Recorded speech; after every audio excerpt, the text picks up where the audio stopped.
Hi, I'm Brian E. Denton, author of the book A Year of War and Peace and the poetry collection Inspiration. Welcome to my channel. This video is part of a series of videos I'm doing on Dante's Divine Comedy, wherein I am reading through the entire Divine Comedy, all three books, the Inferno, Purgatorio, and the Paradiso, at a rate of 3 cantos or chapters per week. This is part of my independent contribution to Baylor University's 100 Days of Dante Project. Now, if you haven't heard of the 100 Days of Dante Project, please click through on the link I provide down in the show notes because you'll be very pleased with what you find there. Really good stuff, high quality, presented by scholars of Dante, so again, you're really going to like it. Check it out. If you're a new viewer to my channel, first of all, welcome, and I would ask you to please consider liking this video and subscribing to the channel. We've set the goal of getting up to 250 subscribers by the end of the month, that's November of 2021. And as of the recording of this video, we're at 219, I believe. So, we're cutting it short, but I think we can still get there, especially with your help. So thanks for that. A quick note on the organization of these videos for new viewers. You're going to find that it's divided into separate parts. The first part is this introduction. I'll follow that with a synopsis, where I'll cover the major plot points and the action of the canto under discussion. Then we'll move along to a characters and themes section, where I'll discuss the characters and the themes. And then after that, there'll be a section called The Takeaway. And the takeaway is where I offer my own personal thoughts on the canto and how we can use the canto to live better lives ourselves. After that, I'll wrap things up with an outro. And then you can go wherever the YouTube algorithm takes you. So with that, let's jump right into it then. Today's canto is Inferno, Canto 31.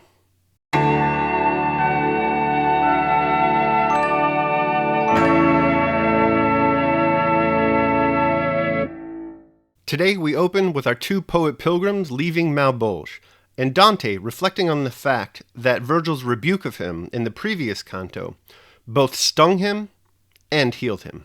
Here we get a first glimpse of Satan's city, at least that's how Dante describes it, because what he thinks he sees is a collection of towers. But this is just the darkness distorting his vision, for Virgil soon corrects him, telling Dante that these are not towers, these are actually giants. The first giant they meet is Nimrod, and right away Dante is very impressed, or I should say rather scared and terrified, because he remarks that he's very thankful to God for having ceased production of these giants. Nimrod soon goes full Tower of Babel with his babbling. No one can understand what on earth he could possibly be talking about, so Virgil reminds him that it's best for him probably to communicate by means of the horn that he carries with him, rather than through his nonsense language. And our two poet pilgrims move on from him, until they come to another giant, Ephialtes. Now Ephialtes is in chain as a punishment for having gone to battle against the gods. Dante then asks if he can see the giant Briareus, but Virgil tells him that they're not going to have an opportunity to see Briareus, but they will have an opportunity to meet Antaeus. And the reason that they're going to be able to meet Antaeus is because it's going to be Antaeus that helps our two poet pilgrims get down to the 9th circle of hell, which is where we're going to go next. So what Virgil convinces Antaeus to do is to take our two poet pilgrims, Dante and Virgil, into his hand and then lower them down to the final circle of hell, which is exactly what Antaeus does. And that's where the canto ends.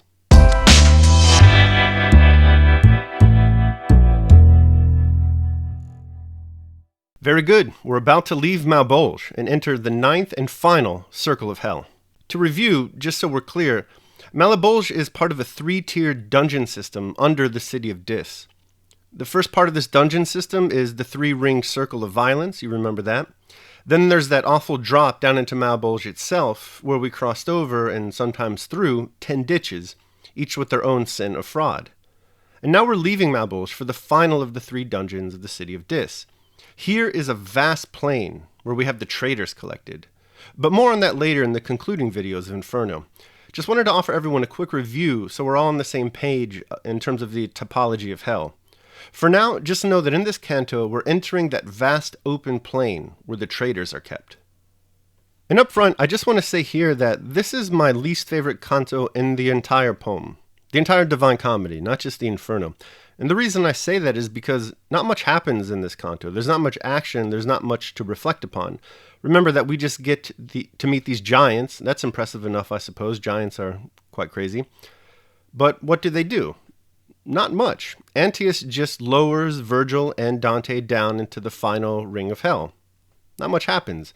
We don't get a chance to really learn anything more than that. All that said, it's actually a great irony, or at least it is to me, that while I believe that this canto is the weakest in the entire Divine Comedy, it also just happens to boast, in my opinion, one of the greatest stanzas in the entire poem. And that is the stanza that appears in lines 55 through 57, and I'll go ahead and I'll share these with you right now. For when the power of thought is coupled with ill will and naked force, there is no refuge from it for mankind. Great lines. Now, on the surface, Dante is talking about the awful giants that he sees that serve as guardians to this final circle of hell. He's offering his thanks and his gratitude to God for, as it were, discontinuing the production of such creations. Giants would, dominate humans. But that's only the surface reading. I believe that there's actually a Straussian reading going on here that serves as a critique of political power and unlimited government. And keep in mind as we discuss this, that Dante himself is suffering from the powers of government and that he has been exiled from his home of Florence on false charges of fraud. So he's been kicked out of his hometown, and he's very angry and upset, as he should be, and as he was, as a result of this. And again, he's suffering under the power of governments to be able to engage in this type of behavior. So let's think about it a little bit more. Governments, it is often said, are those entities which can be best described as the only entities capable of exercising a monopoly on the use of force.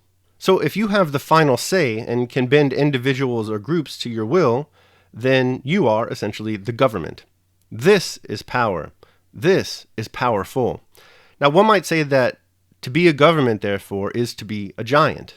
So when these giants are, as it were, unrestrained, there is, to quote Dante, no refuge for mankind. We've spoken before in previous cantos about the idea of Dante as a proto-liberal. And for me, this stanza is liberalism in a nutshell. It shows the need to place restraints upon the Leviathan. That's why in the hometown of liberalism, USA baby, the federal government is restricted to enumerated powers outlined in the federal constitution found in Article 1, Section 8 of that document. And beyond the enumerated powers, it's also the case that in the federal constitution, we have explicit prohibitions on government action, and these are found in the Bill of Rights. Let's take a look first at the First Amendment, which prohibits Congress from making laws that abridge the freedom of religion, freedom of speech, freedom of the press, and freedom of assembly. And I would say equally importantly, we also have the Fourth through the Eighth Amendments found in the Bill of Rights, which set up protections for the criminally accused.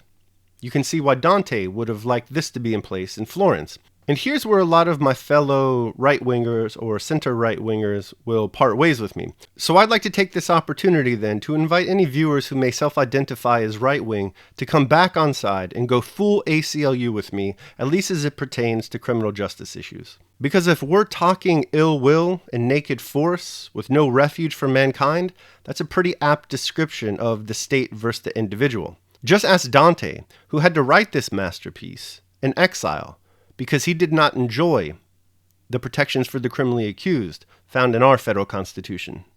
And this is my point about this particular stanza. In my opinion, it's a hidden critique, a Straussian reading of the benefits and glories of political liberalism. Ephialtes in this canto is chained and bound, so he cannot exercise his full powers. I'm pretty sure what Dante is saying here, and definitely what I'm saying here, is that this is what we should do to governments. We should chain and bound them and limit the exercise of their powers. Because if we don't, there's no refuge for mankind. All right, thanks for that indulgence of my political talking points. But I do think it's justified because as we've seen throughout this poem, Dante himself is a political poet. We see this mostly in the passages dealing with the Guelphs and the Ghibellines. So it can be said, I think with some justification, that this poem is a political poem, although that is its secondary or even tertiary purpose. Its true purpose, its primary purpose, is to be spiritually edifying. Remember, we're on a spiritual journey here, not a political one. But anyway, all that said, thanks for indulging me on my political talk. But that's it for today in terms of characters and themes, because again, I just don't take much else from this canto. But if you do, let me know what you think down in the comments below.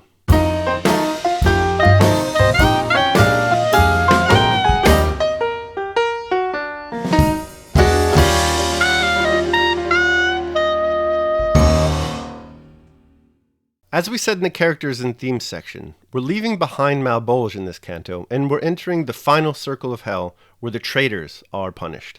John S. Carroll, in his commentary, has something very important to say about this final circle of hell. And what he has to say is this. He says that the sin that leads people to engage in acts of betrayal is the sin of pride, and that for Dante, the sin of pride is among the worst, if not the worst sin that humanity can commit. Satan, obviously, is the greatest example we have of those who commit the sin of pride. Satan was a prideful angel who betrayed God and rebelled against God. Dante's Inferno reflects upon how rotten and low the sin of pride is by placing it in the lowest reaches of hell, and also the lowest reaches of purgatory, as we're going to see when we get there shortly. The Inferno is almost over. So with this in mind, today I'd like to leave you with the quote from Mrs. Dean, and this is taken from, as I've said in a previous video, one of my favorite novels of all time, Wuthering Heights. Proud people breed sad sorrows for themselves. Alright, that concludes my video for Canto 31 of Dante's Inferno. I hope you enjoyed it. If you did enjoy it, please consider liking the video and subscribing to the channel. Remember that we're trying to get up to 250 subscribers by the end of November, and with your help, I'm sure we can get there. But more importantly than getting likes for this video or subscriptions for the channel is getting a conversation going down in the comments section. So what I'd like for you to do today is let me know what I missed in this canto. As I said in the characters and themes sections, I really don't take a lot out of this canto at all, really. It's kind of flat for me. So what am I missing? Let me know. Aside from that, if you want to contact me, you can do so on Twitter. My handle is @BrianEDenton. And remember that we're going to be publishing these videos until we get to paradise. And we're going to be publishing them every Monday, Wednesday, and Friday. So the next video is going to be released on Friday. Until then, take care of yourselves and others.